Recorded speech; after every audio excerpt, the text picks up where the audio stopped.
So yun mga paps, na tap ko na yung mga wirings ito mga paps. Itatry natin siyang pa-horn mga paps, no?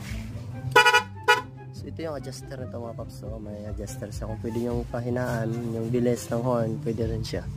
Try natin. So adjust na, may nakalagay naman siya plus or minus.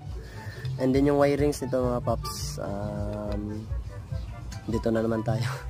So 30 is yung galing sa battery natin.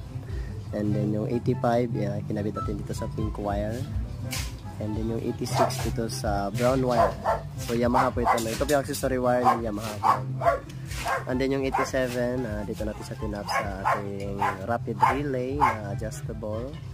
So yung black nito mga paps, no, ito yung red sa 87. And then yung black, kinabit natin siya sa ground from battery. And then yung itong dalawang mga paps, magkabilaan yan sa mga paps, kahit saan dyan mga paps.